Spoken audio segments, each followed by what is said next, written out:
ব্যাপারটা আমার কাছে ক্লিয়ার হচ্ছে না। অভি উমাকে আনতে যাবে, উমা এই বাড়িতে থাকবে সে? Yes yes my big brother, এটা পুরোটাই একটা প্ল্যান। কার প্ল্যান জানিস? কার? থামি মানে পুরো লেডিস টিমের প্ল্যান, যে উমাকে আগে বাড়ি থেকে পাঠিয়ে দেবে, তারপর পয়লা বৈশাখের দিন ধুমধাম করে ওকে আবার বাড়িতে ফিরিয়ে আনবে। কি মজা হবে বল দাদা ভাই।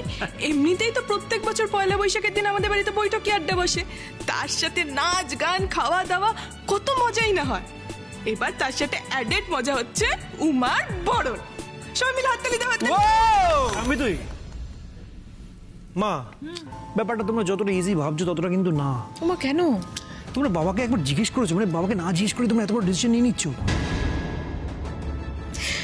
অনি, উমা বাড়ি গেছে সেই ডিসিশনটা তোর বাবার নয়, আমাদের বাড়ির মেয়েদের। অতএব উমা ফিরেও আসবে আমাদেরই ডিসিশনে, তোর বাবার ডিসিশনে তো নয়। ওরে অনি, তোর বাবা হয়তো জানে না, কিন্তু তোর বাবার বাবা জানে। মানে এখনো তো উনি বাড়ির কর্তা, তাই জন্য আমি আর আমরা কারোরই পারমিশন নেওয়ার প্রয়োজনই বোধ করিনি। ব্যাস আমরা ঠিক করে নিয়েছি। তাছাড়া দিনটা ভালো, বিয়ের দিন পড়েছে, তাই আমরা পিছুতে যাইনি। আরে বাবা, সব থেকে বড় কথা হলো মা উমাকে ফিরিয়ে আনতে চান, সেখানে আমরা ছোটরা কি বলতে পারি বল? হ্যাঁ রে অনি, মুখটা ওরকম বাংলার পাঁচের মতো করে রেখেছিস কেন? ভাইয়ের বউ আসবে, তাকে বরণ করা হবে, তোর আনন্দ হচ্ছে না বুঝি? কেন রে? মাম্মাম, ব্যাপারটা সেটা নয়। তা কি ব্যাপারটা সেটা নয় তো? আচ্ছা আচ্ছা ঠিক আছে, এখন অনেক তুই আর এইসব ব্যাপারের মধ্যে ঢুকিস না, কিছুই তো জানিস না, হঠাৎ করে ঢুকতেও তোকে হবে না। আমাদের বউ বাড়ি আসবে, তাকে বরণ করার ব্যাপার আমরাই সামলে নেব। তুই বরং এটা ভাব, এবারে পয়লা বৈশাখে কি গাইবি? কেন গাইবে না? না না, গাইবে গাইবে, দাদাকে তো গাইতেই হবে। দাদা না গাইলে পয়লা বৈশাখের অনুষ্ঠানকে কোনোবার হয়? এক্স্যাক্টলি, দাদা কার দাদা কার। তাহলে এটাই ফাইনাল হয়ে গেল কি দাদা ভাই গাইবে আর ভাই নাচবে।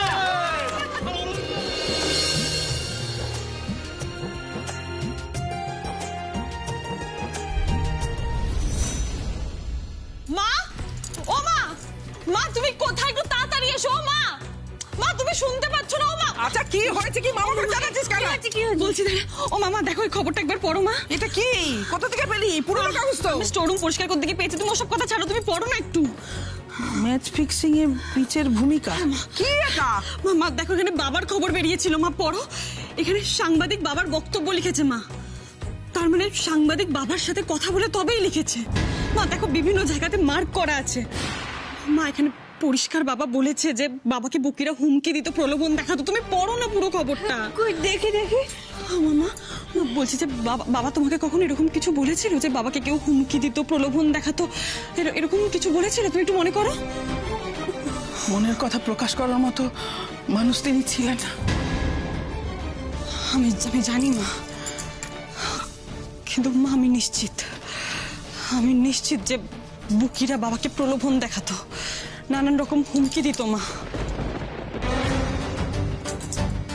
কিন্তু আমিও জানি মা, আমার বাবা কোনো অসৎ কাজ করতেই পারে না। উনি মরে গেলেও কখনো কারুর কোনো প্রলোভনে বা টাকার লোভে কোনোদিন কোনো অন্যায় কাজ করতেন না। কিন্তু আমি একটা জিনিস বুঝতে পারছি না, পিচ কিউরেটরের সঙ্গে ম্যাচ ফিক্সিং এর কি সম্পর্ক? সম্পর্ক আছে মা, সম্পর্ক আছে। তুমি ভুলে যাচ্ছ, বাবাই বাংলার সবচেয়ে অভিজ্ঞ আর ভালো পিচ কিউরেটর ছিল। বাবা চাইলেই যে কোনো পিচকে ফাস্ট বোলিং এর সহায়ক বানাতে পারতো, আবার চাইলেই কোনো পিচকে স্পিনের সহায়ক বানাতে পারতো। মা, তোমার মনে নেই বাবা খেতে বসে মাঝে মাঝে গল্প বলতো?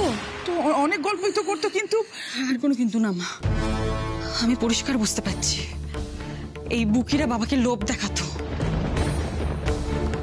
টাকার লোভ দেখিয়ে বাবাকে নিজের দিকে টানতে চাইতো, বাবাকে নানা রকম হুমকি দিত।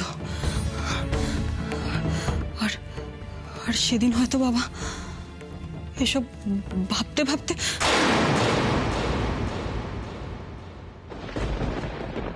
পয়লা বৈশাখের দিন অনুষ্ঠান হবে ঠিক আছে, কিন্তু উমাকে বাড়িতে নিয়ে আসার কি খুব দরকার? মানে কোনো দরকার আছে কি? আই মিন বাবা কিন্তু সেটা ভালোভাবে নেবে না, তুমি তো জানো। আরে বাবা, অভি যখন সম্পর্কটা থেকে বেরিয়ে গেছে, আবার ওকে জোর করে ওখানে ঢুকিয়ে দেওয়ার কি দরকার? তুই একদম ছেলে মানুষ, এটা 7 জন্মের বন্ধন, অগ্নি সাক্ষী করে বিয়ে করেছে অনেক। সম্পর্ক রাখবো না, ভেঙে দেবো বললে কি তা হয়? মানে তোমরা ঠিক কি বলছো না আমি বুঝতে পারছি না। মানে এত এত কিছু যে হলো, উমা সবার সামনে বলে গেল ঘটা করে যে এ বাড়িতে আর থাকবে না, ওর সঙ্গে রিলেশন রাখবে না, সেগুলো তাহলে কি ছিল? ইনফ্যাক্ট আমি লয়ারের সঙ্গে কথাও বলে এলাম। না মানে দেখো, আমি তো লয়ারের সঙ্গে কথাও বলে ফেলেছি। কোনো কিছু তার মুখে মুখে হয় না, ডিভোর্স পেপারে সাইন করতে হয়। মানে তোমরা তোমরা শিওর তোমা যে এসবের দরকার পড়ছে না? আরে অনি, তোর গিন্নি বুঝি তোকে কিছু বলেনি ঈশিতা? আহা ও ঠাকুরজি, বেচারি ঈশিতারই বা কি দোষ বলতো? বলবে কাকে? সারাক্ষণ যদি কেউ ব্যবসা ব্যবসা ব্যবসা করতে থাকে, বাড়ির দিকে এক ফোঁটা ফিরেও না তাকায়, বাড়ির খবর পাবে কোত্থেকে? মানে উমা এই বাড়ির বউ, আর এই বাড়ির প্রত্যেকটা মানুষ উমাকে খুব ভালোবাসে। আর অনেক উমাকে এই বাড়ি থেকে তাড়াবে এমন কার সাধ্য আছে বলতো? ও তো এখন আমাদের সবার চোখের মনি। আর ছোটটা ভাই চোখে ডায়মন্ড। আচ্ছা আচ্ছা, এদিকে আয়। নে নে ভাইয়াকে অল দ্য বেস্ট জানা। কেন বলতো? কারণ উনি পয়লা বৈশাখের দিন যাবেন ওনার শ্বশুর বাড়িতে ওনার বউকে নিয়ে আসবেন। হয়েছে হয়েছে, অনেক হাসি ঠাট্টা হয়েছে। প্লিজ প্লিজ, এবার আমাকে সবাই কনসেন্ট্রেট করতে দাও। এবার আমাকে ফিট থাকতে হবে, তোকে ফিট থাকতে হবে। হতেই পারে যে উমা হয়তো আসতে চাইবে না, তোকে কোলে তুলে আনতে হবে। 10 আরেকটু নিচে থাকতে হবে, 11 ফিট থাকতে হবে, 12 12 13 এই খবর আর বাবার ওই ডায়েরিতে লেখা অম্বরীশ আচার্যর নাম, এই সবকিছু সবকিছু আমার কাছে কেমন মনে হচ্ছে একই সুতোয় বাঁধা। সবকিছু। কার নাম বললে? অম্বরীশ আচার্য, অভিমন্যু বাবুর বাবা।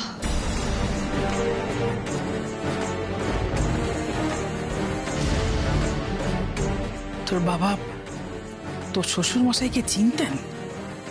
শুধু শ্বশুরমশাই কি না মা, আলিয়া ম্যাডামের বাবা স্পোর্টস মিনিস্টার সঞ্জয় বোসের নামও লেখা আছে বাবার ডায়েরিতে। এমনকি এও লেখা আছে বাংলা ক্রিকেট দুর্নীতির মূল মাথা এনারা। মা জানো তো, কেন জানি না আমার মন বলছে এই সব কিছুর সাথে জড়িত আছে অম্বরীশ আচার্য।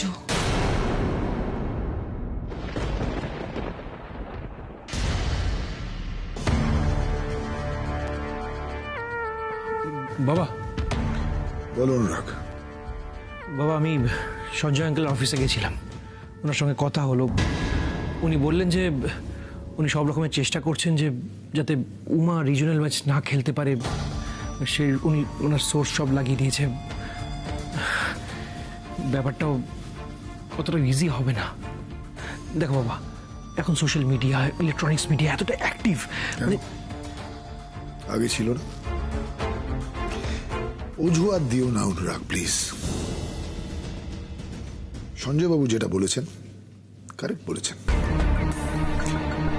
আমাদের সব চেষ্টা করতে হবে যাতে উমা এই রিজিওনাল ম্যাচেস গুলো খেলতে না পারে। তার জন্য যা যা করতে হবে করো। হ্যাঁ বাবা, সেটা তো করছি। মানে আমি আমার সব রকমের সোর্স অ্যাপ্লাই করছি, নিজে থেকে মানে কিছু করতে পারছি না। বোঝোই তো, উমা আমাদের বাড়ির বউ। না মানে তুমি মানো না সেটা বুঝতে পারছি, কিন্তু সেটা তো ফ্যাক্ট। লিগালি তো অভির ওয়াইফ, আমাদের সেটা মানতেই হবে। তাই আমরা যদি নিজে থেকে কিছু করতে চাই, একবার যদি ছড়িয়ে যায় মার্কেটে, আমাদের বিজনেসও হ্যাম্পার্ড হবে, আমাদের মান সম্মানও যাবে। ব্যাপারটা একটু বোঝার চেষ্টা করো বাবা। অনুরাগ, যেটা তুমি বলছো সেটা সেটা ভুল বলছো না। তবে এইটুকু আমাদের ইনশিওর করতে হবে যাতে উমা কোনো রিজিওনাল ম্যাচ না খেলতে পারে। ফলে যদি এগোতে হয় সাবধানে এগোবে, তোমার নাম যাতে না জড়ায়, কিন্তু কাজটা হতেই হবে, তোমাকে করতেই হবে। হ্যাঁ বাবা, আমি দেখছি। এদিকে শুনেছো আবার কমেডি? আমার পরিবারে কমেডি হচ্ছে। হ্যাঁ শুনেছি, উমাকে নাকি পয়লা বৈশাখের দিন বরণ করে ঘরে তোলা হবে। আমি জাস্ট বুঝতে পারছি না বাবা, যে মেয়েটা নিজে থেকে বাড়ির সকলকে অপমান করে বাড়ি ছেড়ে বেরিয়ে চলে গেল, তাকে নিয়ে তো মাতামাতি করার কি আছে? ওকে বাড়িতে ফিরিয়ে আনা কি দরকার আমি আজ বুঝতে পারছি না। আদিক্ষেতা,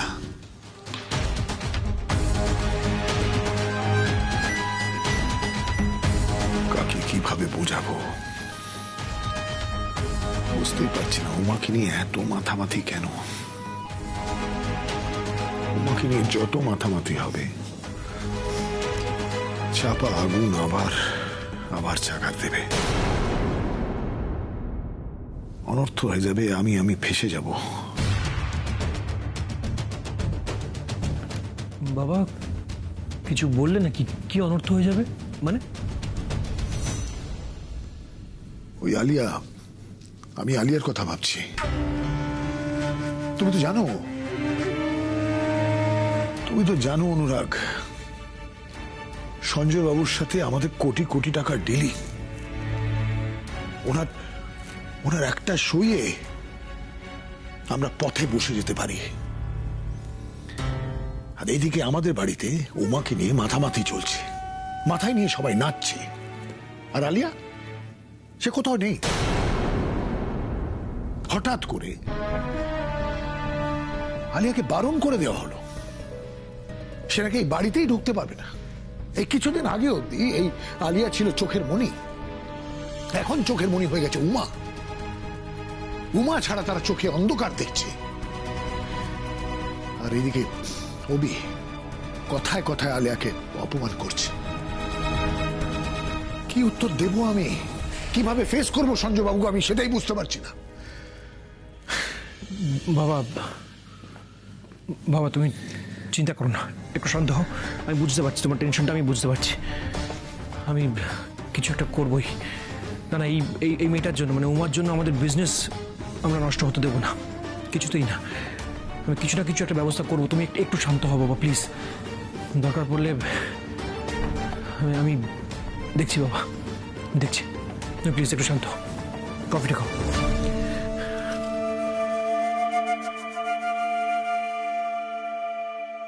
চিন্তা তো আমাকে করতেই হবে অনুরাগ। উমাই বাড়িতে ফিরলে, মাঠে নামলে, যদি কোনোভাবে সুনন্দ দাসের মৃত্যুর রহস্য সামনে চলে আসে, তাহলে তো আমি শেষ। উমা, তুই কি এই কথাগুলো অভিকে জানিয়েছিস? জানিয়েছি মানে? মা আমার যখন এই ম্যাচ ফিক্সিং এর টেস্টটা চলছিল তখন তুমি আমাকে একটা ডায়েরি পাঠিয়েছিলে, মনে আছে?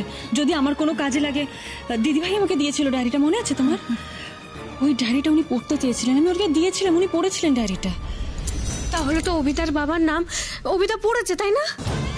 নিশ্চয়ই পড়েছেন, কিন্তু তারপর না ওনার সাথে আমরা এটা নিয়ে কোনো কথা হয়নি। আমিও বাড়ি থেকে চলে এসেছি আর উনিও কোনো কথা তোলেননি। একটা কথা বলতো মা, তুই কি সেই কারণে ও বাড়ি ছেড়ে চলে এসেছিস? না মা, না মা, আমি তো তোমাকে আগেও বলেছি মা, আমি চাই না আমার জন্য অভিমন্যুবাবুর কোনো বিপদ হোক মা, তাই আমি ওনার কাছাকাছি থাকতে চাই না। আমি সেই কারণেই চলে এসেছি। আমি জানি না উনি ডায়েরিতে বাবার নাম পড়েছেন কিনা, পড়ে কি বুঝেছেন, কি করতে চাইছেন, আমি কিচ্ছু জানি না মা। কিন্তু মা আমি চাই না যে আমার জন্য উনি নিজের বাবার বিরুদ্ধে চাকরিটা, আমি চাই না মা। মা জানো তো এই অমরেশ আচার্য না ভালো মানুষ নন। হ্যাঁ মা, বাবার ওই ডায়েরিতে আমি ওনার নামটা পড়ার পর আমি ওনাকে জিজ্ঞাসা করেছিলাম উনি আমার বাবাকে চেনেন কিনা, সেটা অস্বীকার করলেন। কিন্তু মা আমি নিজে ওনাকে ফোনে কথা বলতে শুনেছি, উনি কারোর সাথে আলোচনা করছিলেন আমার বাবাকে নিয়ে। আমার একটা কথা শোন মা, লক্ষ্মী শোন, আমি এইসব পুরনো কথা নিয়ে না আর ঘাঁটাঘাঁটি করিস না, এগুলো নিয়ে আলোচনা করিস না। যতই হোক উনি তো তোর শ্বশুর মশাই না, একটা ভালো দেখায় না। তাছাড়া মা আমাদের কপালে যেটা আছে সেটা তো হবেই। কপালের লেখন কে খণ্ডাতে পারে বল, এটা তো হবেই। এইসব কথা নিয়ে আলোচনা করিস না। এইসব কথাগুলো যত আলোচনা করবি তত নিজের জীবনটা অন্ধকারের দিকে ঠেলে দিবি। ছেড়ে দে না। কি বলছো নাকি মা? ছেড়ে দেবো? আমি মেয়ে হয়ে আমার বাবার মৃত্যুর রহস্য সমাধান করব না? না মা, এর আমি শেষ দেখে ছাড়বো। মা এই খবরটা পড়ার পর থেকে তো আমার বাবার মৃত্যুটাকে নিয়ে আমি অন্যভাবে ভাবতে বাধ্য হচ্ছি মা। কি বলছিস চোরদি? অন্যরকম ভাবে মানেটা কি? হ্যাঁ, বাবা তো ট্রেন থেকে পড়ে। না না, এর মধ্যে কোনো রহস্য থাকতে পারে না। কি বলছিস তুই? রহস্য আছে চুটকি, রহস্য আছে। আমাকে সত্যিটা জানতে হবে, আমাকে জানতেই হবে আমার বাবার কি সত্যিই দুর্ঘটনা হয়েছিল নাকি এর পিছনে অন্য কিছু আছে। অন্য কিছু আছে মানে? অন্য কিছু আছে মানে কি? মানে কি?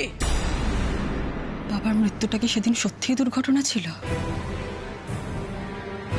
নাকি বাবাকে কেউ ট্রেন থেকে ঠেলে ফেলে খুন করেছিল?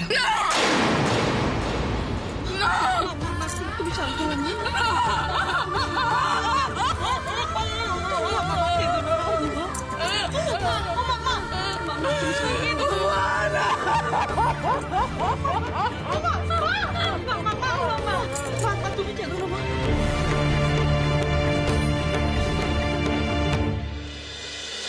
অভি, এই অভি, কোথায় গেলি রে? আরে আয় এদিকটায় আয়, দেখবি তো সব জিনিসপত্রগুলো। এই তো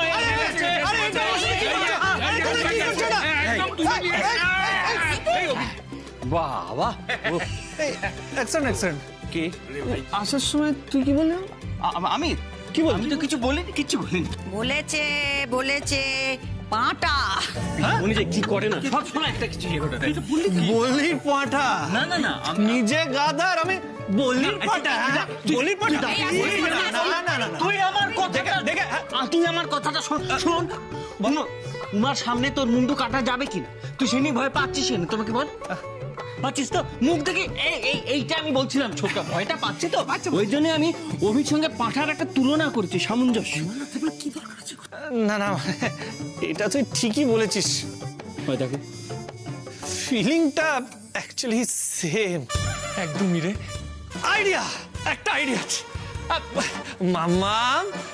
মামা শোনো না, বলছিলাম পয়লা বৈশাখের সকাল সকাল তুমিও আমার সাথে চলো না মাম্মা। কিন্তু হবে না না, একদম হবে না। এই যে এত কাজ, এত জোগাড় যন্ত্র করতে হবে, বরণ ডালা সাজাতে হবে, এসব ফেলে যাই কি করে?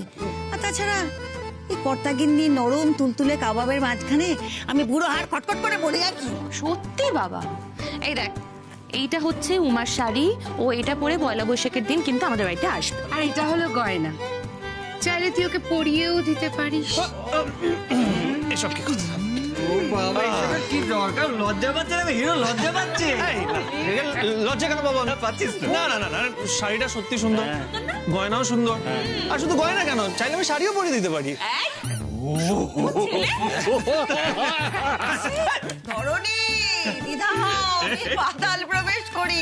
সামনে মাম্মাম বসে রয়েছে, কোনো লাজ লজ্জা নেই, মুখের আগল নেই। ছি ছি ছি। মাম্মা মানে আমি ওই সেন্সে বলিনি, মানে ছোটবেলায় আমি তো তোমার মায়ের কুচি ধরে দিতাম না, ইটস দ্য সেম থিং। মানে আমিও তো আমার বইয়ের শাড়ির কুচি ধরে দিই না, বলো? আমি কি হয়েছে? তুমি না কাকাই, চুপ করো। কাকাই তো কি হচ্ছে, অভি তো আমার কাছ থেকে ট্রেনিং নিয়েছে। এই কি ভাই নাওনি?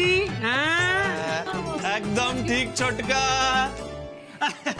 আর বলছিলাম যে এই ট্রেনিংটাও দিয়েছে যে বউ যখন চেঁচাবে, বউ ডাবল চেঁচে বউকে চুপ করে দাও। এটা বলিনি, ট্রেনিং দিইনি আমি। ঠিক আছে, এই দাম্পত্য কলহ থামাও এবার। হ্যাঁ, এই অভি আমাকে একটা কথা বল দেখি, মার মাম্মামের কুচি ধরা আর বউয়ের আঁচল ধরে চলা একই হলো বুঝি? আর তুই এই বউয়ের আঁচল ধরে থাকা লোকটার কাছ থেকে ট্রেনিং নিচ্ছিস? ভুল ভাল ট্রেনিং। এই তুই চুপ করে থাক, তোকে দেখেছি আমি এত বছর ধরে, সারা জীবন আঁচল ধরে ধরে। এই শোন না, তোর আসল ট্রেনিং হয়েছে? তুই জানিস বউয়ের মানভঞ্জন কি করে করতে হয়? জানিস বউকে কি করে তোয়াজ করে রাখতে হয়? ওসব তো জানিস না। আনতে হবে কিন্তু নিজের বউকে ফিরিয়ে, নাহলে এই যে এনারা সব করেছেন না পয়লা বৈশাখের আয়োজন, তাতে পুরো জল ঢেলে যাবে। জো হুকুম মেরে আকা। অভিমন্যু আচার্য প্রজেক্ট উমা ফেরত সাকসেসফুল করেই ছাড়বে। কোনো বাধাই বাধা হয়ে দাঁড়াবে না, আমি কথা দিচ্ছি। क्योंकि एक बार मैंने कमिटमेंट कर दी तो फिर मैं अपने आप की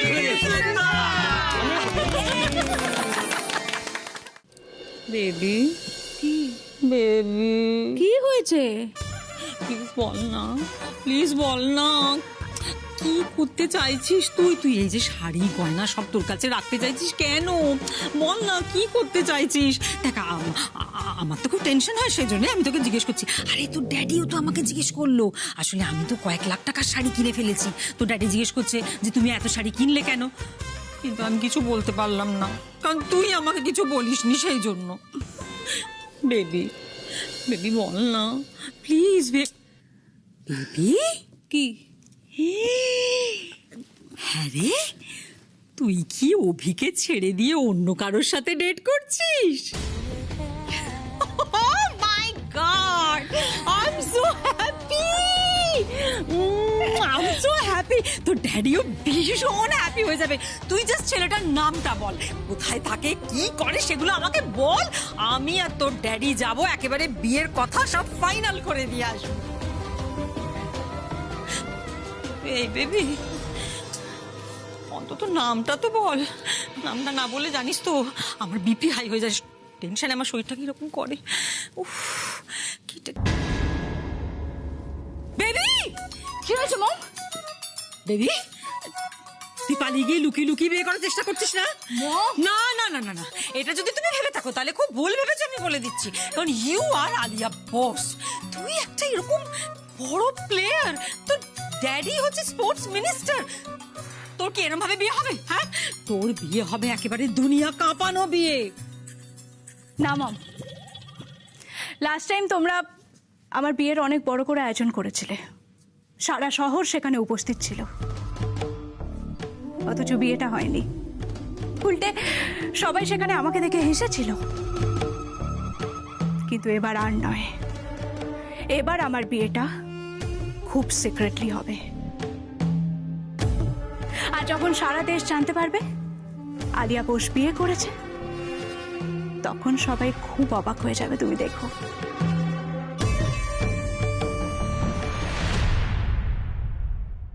রোজ শুটিং এর চাপ, ভোরবেলা ওঠা, রাত অবধি কাজ, মাঝে মাঝে মনে হয় কোথাও একটা পালিয়ে যাই শহর থেকে দূরে টুক করে। আপনারা মনে হয় এরকম? তাহলে অংশ নিন দেখলে জি বেড়ানো ফ্রি সিজন 2 তে 4 এপ্রিল থেকে 29 মে, প্রতিদিন বিকেল 5টা থেকে রাত 11টা। জি বাংলা স্ক্রিনে আসা সহজ প্রশ্নের উত্তর দিন আর জিতে নিন বেড়ানোর সুযোগ দারুণ সব জায়গায়।